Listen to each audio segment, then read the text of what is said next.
Bismillahirrahmanirrahim. Assalamu alaikum, my all students. Today we will discuss about the last topic, which is active and passive immunity. ठीक है, active immunity क्या है, passive immunity क्या है, ये questions आते हैं। एक्टिव इम्यूनिटी को बयान करें और पैसिव इम्यूनिटी को बयान करें, या तो एक्टिव और पैसिव इम्यूनिटी के दरमियान डिफरेंस बताएं। तो ये क्वेश्चन बहुत ही इंपॉर्टेंट क्वेश्चन है और इसमें ये बात बताई जा रही है कि अगर हम इनके फंक्शंस देखें, इनके फंक्शंस के मुताबिक एक्टिव इम्यूनिटी के फंक्शंस के लिहाज से इसकी दो टाइप्स बना दी गई हैं, एक्टिव इम्यूनिटी और पैसिव इम्यूनिटी। ठीक है, तो एक्टिव इम्यूनिटी किसको कह रहे हैं? जब इम्यूनिटी डेवलप होती है, हमारी अपनी बॉडी इम्यून सिस्टम, जो हमारी अपने बॉडी का जो इम्यून सिस्टम है, अगर वो रिस्पॉन्स करता है और उसके रिस्पॉन्स करने के नतीजे में हमारी बॉडी में इम्यूनिटी डेवलप होती है, तो वो कहलाती है एक्टिव इम्यूनिटी। ठीक है, और एक्टिव इम्यूनिटी की भी दो टाइप्स हैं। सबसे पहले आप जो है वो एक्टिव इम्यूनिटी को अच्छे तरीके से समझ लें, और अगर आप लोगों को कोई भी प्रॉब्लम हो तो आप लोग मुझसे दोबारा भी पूछ सकते हैं और फिर मैं उसको दोबारा जो है एक्सप्लेन कर दूँगी। अगर आप लोगों को कोई भी टॉपिक नहीं समझ में आए तो आप लोग मुझसे पूछ लिया करें, मैं फिर उसको दोबारा एक्सप्लेन करके वो जो है वो सेंड कर दूँगी आप लोगों को। तो एक्टिव इम्यूनिटी जो है, इम्यूनिटी क्या होता है कि जो रेजिस्टेंट पावर है, रेजिस्ट करने की जो सलाहियत होती है, वो पावर जो है वो हमारी बॉडी की, वो कहला रही है इम्यूनिटी। क्या होता है कि जब कोई भी फॉरेन पार्टिकल्स, कोई भी पैथोजेनिक ऑर्गेनिजम्स, कोई भी माइक्रो ऑर्गेनिज़म, वायरस, बैक्टीरिया, कुछ भी जो है टॉक्सिन्स अगर हमारी बॉडी में इंटर होता है, तो क्या होता है कि एक नेचुरली फिनोमेना है कि हमारा जो इम्यून सिस्टम है वो उसके ख़िलाफ़ क्या करता है, एक्शन लेता है, रिस्पॉन्स करता है, और वो हमारा इम्यून सिस्टम लड़ाई करने के लिए क्या बनाता है, इम्यूनिटी डेवलप करता है, रेजिस्टेंट पावर डेवलप करता है। तो इस तरह की जब इम्यून सिस्टम, हमारी ही बॉडी का इम्यून सिस्टम रिस्पॉन्स करेगा, तो वो रिस्पॉन्स क्या कहलाएगा, एक्टिव इम्यूनिटी। यानी उस रिस्पॉन्स के नतीजे में जो इम्यूनिटी डेवलप हो रही है वो क्या कहला रही है, एक्टिव इम्यूनिटी। अगर हम देखें तो एक्टिव इम्यूनिटी के दो टाइप्स हैं, एक होता है नेचुरली और एक होता है आर्टिफिशियल। ठीक है, नेचुरल एक्टिव इम्यूनिटी या आर्टिफिशियल एक्टिव इम्यूनिटी। ठीक है, natural active immunity, natural means क्या होता है कि कुदरती तौर पे, और आर्टिफिशियल मीन्स क्या होता है, बनावटी या मैन मेड होता है। ठीक है, हम दोबारा ख़ुद से करते हैं। तो नेचुरल एक्टिव इम्यूनिटी जो है उसको कहते हैं कि जब हमारा इम्यून सिस्टम जो है ख़ुद से रिस्पॉन्स करे एक नेचुरल तरीके से, कुदरती तौर पे, तो उसके नतीजे में फिर इम्यूनिटी डेवलप हो, तो वो कहलाती है नेचुरल एक्टिव इम्यूनिटी, क्योंकि हमारी बॉडी ख़ुद एक्टिवली उसमें पार्ट लिया है हमारी बॉडी ने, और ख़ुद जो है हमारा इम्यून सिस्टम वो जो है वो रेजिस्टेंट पावर को डेवलप किया, तो ये कहला रहा है नेचुरल एक्टिव इम्यूनिटी। ठीक है, इसके अलावा अगर हम आर्टिफिशियल एक्टिव इम्यूनिटी की बात करें, तो ये भी क्या होता है कि एक्टिव इम्यूनिटी में क्या हो रहा है कि ये डेवलप तो इम्यूनिटी हमारी बॉडी ही कर रही है, लेकिन क्या हो रहा है, आर्टिफिशियली हम करवा रहे हैं। यानी हम वैक्सीनेशन के ज़रिए जो है लॉन्ग लाइफ प्रोटेक्शन दे रहे हैं, उसको प्रोवाइड कर दे रहे हैं, और उसके नतीजे में क्या हो रहा है कि वो हमारी बॉडी इम्यूनाइज्ड हो चुकी है, और हमारी बॉडी में, हमारी बॉडी का जो अपना इम्यून सिस्टम है वही रिस्पॉन्ड करता है। लेकिन हमने क्या किया, वो इम्यूनिटी डेवलप करने के लिए हमने आर्टिफिशियली जो है वो वैक्सीनेशन के ज़रिए करवाई है। ठीक है, तो जो वैक्सीनेशन करवाई जाती है जिसमें हम जो है वो एंटीजन जो इंटर करते हैं, और एंटीजन क्या होता है कि जो उसके हार्मफुल जो पार्ट्स होते हैं उसको निकाल कर हम जो है वैक्सीन में इंजेक्ट कर देते हैं, और जब वो इंजेक्ट करने के नतीजे में क्या होता है, हमारी बॉडी उसके ख़िलाफ़ जो है वो हमारा इम्यून सिस्टम एक्टिवेट होता है, उसके ख़िलाफ़ रिस्पॉन्ड करता है, और इस रिस्पॉन्ड करने के बाद वो पहले से ही इम्यूनाइज्ड हो जाता है, उसके अंदर इम्यूनिटी डेवलप हो जाती है। तो एक तरह से लॉन्ग लाइफ प्रोटेक्शन होता है कि हम जब उसका कोर्स कंप्लीट कर लेते हैं, जैसे चिकन पॉक्सेस के वैक्सीनेशन अगर हम लोगों ने करवा लिए, तो अगर हमारी बॉडी में इसका वायरस इंटर भी होगा हमारी बॉडी में, तो भी हमें जो है वो हार्मफुल इफ़ेक्ट नहीं काउज़ करता, क्योंकि हमारी बॉडी पहले से इम्यूनिटी डेवलप करके रखी हुई है, यानी इम्यूनाइज्ड बॉडी है। जैसे ही वो फॉरेन पार्टिकल आएगा उसके ख़िलाफ़ वो एक्शन ले लेगी और उसको किल करने की भरपूर कोशिश करेगी। ठीक है, तो इस तरह से हम उस बीमारी से जो है वो बच सकते हैं। और फिर हम अगर हम हमारी बॉडी उस जो है डिसीज़ से बच सकती है तो क्या होता है कि हम जो है वो दूसरों में भी वो बीमारी जो है वो मुंतकिल नहीं होगा। इस तरह से आहिस्ता आहिस्ता करके पूरी जो हमारी सोसाइटी है उसमें वो चीज़ जो है या वो डिसीज़ जो है वो ख़त्म हो जाएगी। तो एक से, क्योंकि ये सारे जो वायरल इन्फेक्शंस होते हैं वो एक से दूसरों में जो वो ट्रांसमिट हो जाते हैं ना, ट्रांसमिशन का प्रोसेस हो जाता है। तो अगर एक बंदे में जो है वो वायरस आ रहा है और वो वहीं से ख़त्म हो जा रहा है तो वो दूसरों में ट्रांसफ़र नहीं होगा। तो इस तरह से पूरी वैक्सीनेशन के ज़रिए हम पूरी एक सोसाइटी, एक पूरा जो एरिया है, कम्युनिटी है, उसको जो है वो क्या कर सकते हैं, प्रोटेक्ट कर सकते हैं। तो एक्टिव इम्यूनिटी में आप लोगों को ये बात समझ में आ गई होगी कि हम जो है वो हमारा जो अपना इम्यून सिस्टम है वो खुद रिस्पॉन्ड कर रहा है।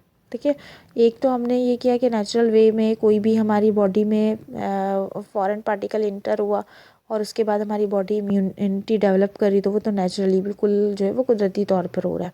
आर्टिफिशियल में क्या हो रहा है कि हमने जो है पहले से एक्टिव इम्यूनिटी, यानी कि हमने इम्यूनिटी को डेवलप करने के लिए हमने वैक्सीनेशन करवाई। और वैक्सीनेशन क्या की कि वही वाला एंटीजन हमने इंटर करवा दिया बॉडी में और उसके जो हार्मफुल इफ़ेक्ट उसको जो है वो निकाल कर हमने उसको जब इंजेक्ट किया तो उसके नतीजे में, वैक्सीनेशन के नतीजे में क्या हुआ कि एक्टिव इम्यूनिटी जो है वो डेवलप हो गई। तो ये एक आर्टिफिशियल मेथड था, बाय मैन मेड मेथड था, हमने इंजेक्ट किया, वैक्सीनेशन करवाई, तो इसलिए इसको हम आर्टिफिशियल एक्टिव इम्यूनिटी कह रहे हैं। इसके बाद हमारे पास सेकंड टाइप है जो कि है पैसिव इम्यूनिटी।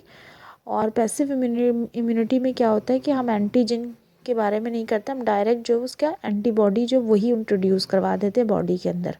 ठीक है, और किसी दूसरे पर्सन से ले लेते हैं या किसी एनिमल्स से ले लेते हैं और लेके उसको डायरेक्ट जो उसकी वही चीज़ जो है वो, मतलब हमारी बॉडी खुद नहीं बनाती बल्कि हमने बनी बनाई हुई चीज़ जो है वो जो है इसको इंट्रोड्यूस करवा दिया है एंड बॉडी में।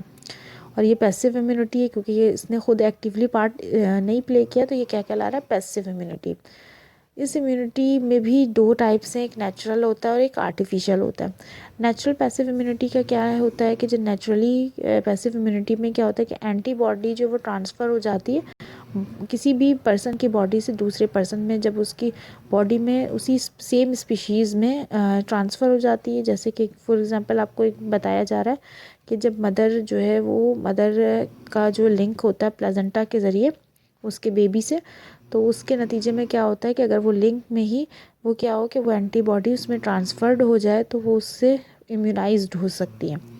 तो ये नेचुरल वे में हुआ है कि एंटीबॉडी जो है वो ट्रांसफ़र हो गई है एक पर्सन से दूसरे पर्सन के ज़रिए।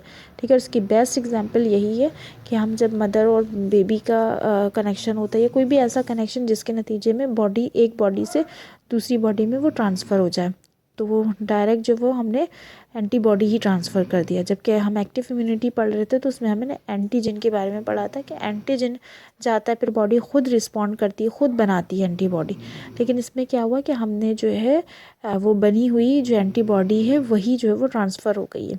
ठीक है, और आर्टिफिशियल पैसिव इम्यूनिटी क्या है कि आर्टिफिशियल पैसिव इम्यूनिटी में क्या होता है कि हमने एंटीबॉडी पहले हासिल की एनिमल्स की बॉडी से या किसी भी ह्यूमन बींग्स की बॉडी से ली, और लेने के बाद जो कि ऑलरेडी इम्यून था उस डिसीज़ के लिए। ठीक है, और फिर हमने इसको ट्रांसफ़र कर दिया दूसरी बॉडी में। ठीक है, तो ये जो है बिल्कुल आर्टिफिशियली मैन के ज़रिए मैन मेड है, किया जा रहा है, इसको ये काम किया जा रहा है, ट्रांसफ़र किया जा रहा है एक पर्सन से दूसरे पर्सन में।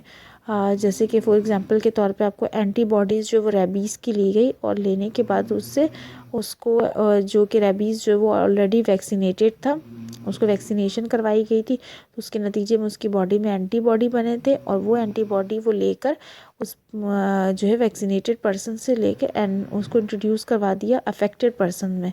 तो इसका ये भी क्या होता है कि रैपिड जो है ये रैपिडली ये काम होता है, इम्यूनिटी का प्रोसेस होता है, लेकिन ये शॉर्ट लिव्ड होता है क्योंकि हमारी बॉडी खुद एक्टिवली पार्ट तो प्ले नहीं कर रही थी। ये हमने क्या किया है कि एंटीबॉडी जो है वो बनी हुई एंटीबॉडी जो लेकर जो है बॉडी में इंट्रोड्यूस करवाया। तो इसमें क्या होता है कि ये कम चांसेस होते हैं, मतलब यानी कि शॉर्ट लिव्ड होता है कि उसके कुछ दिन के बाद जो है फिर हमें दोबारा वो एंटीबॉडी को जो है वो इंट्रोड्यूस करवाना होगा। ठीक है। तो ये हमारे पास था एक्टिव और पैसिव इम्यूनिटी के बारे में। एक्टिव इम्यूनिटी में जो है हमारा अपना ओन जो है इम्यून सिस्टम जो है वो इम्यूनिटी डेवलप करता है, और पैसिव इम्यूनिटी में हम जो है एंटीबॉडीज़ को इंट्रोड्यूस करवाते हैं बॉडी में, और फिर अगर वो नेचुरली है तो वो एक पर्सन से दूसरी पर्सन में ट्रांसफ़र हो जाता है, और अगर आर्टिफिशियल है तो हम जो है एक इम्यूनाइज्ड पर्सन से लेकर फिर उसके बाद उसकी एंटीबॉडी को दूसरी पर्सन जो अफेक्टेड पर्सन है उसमें जो है वो इंट्रोड्यूस करवा रहे हैं। इसके अलावा एक छोटी सी डेफिनेशन है इम्यूनाइजेशन।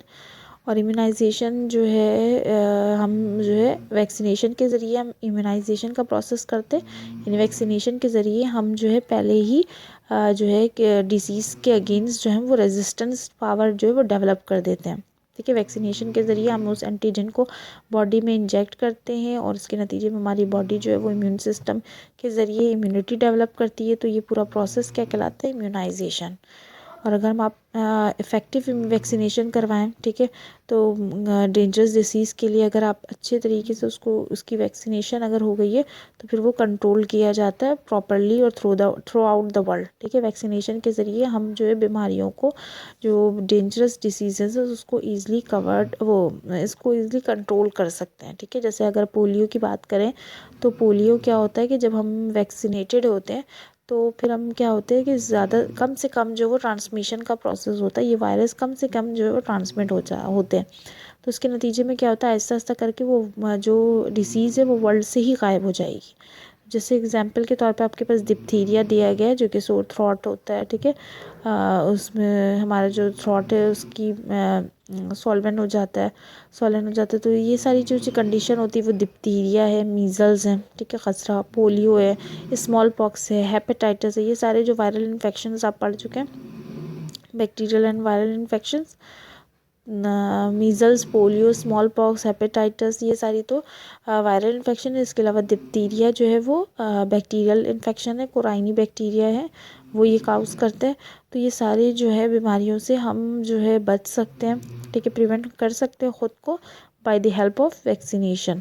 ठीक है, तो इम्यूनाइजेशन जो है सबसे पहले वैक्सीनेशन का जो प्रोसेस था वो इंट्रोड्यूस किसने करवाया था? एडवर्ड जेनर ने।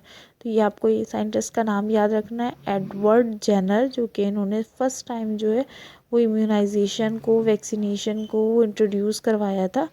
और इसके बाद जो है वो हम अगर वैक्सीनेशन करवा लें तो उसके नतीजे में क्या होगा कि हम उस डिसीज़ को अपने तक जो है, मतलब हमारी बॉडी से तो वो डिसीज़ का जो इफ़ेक्ट था वो तो ख़त्म हो जाएगा, लेकिन क्या होगा कि हम उस बीमारी से बचने की वजह से हमारी बीमारी जो दूसरों में ट्रांसमिट होने वाली थी, ट्रांसमिशन का प्रोसेस होने वाला था, वो भी जो है वहाँ से रुक जाएगा। और इस तरह से कम लोग जो है वो इस बीमारी में जो है उनको ये डेंजरस डिसीज़ होगी, और फिर वो इस तरह से आहिस्ता आहिस्ता करके ये वर्ल्ड से ही वो बीमारी को हम जो है वो कंट्रोल कर सकते हैं।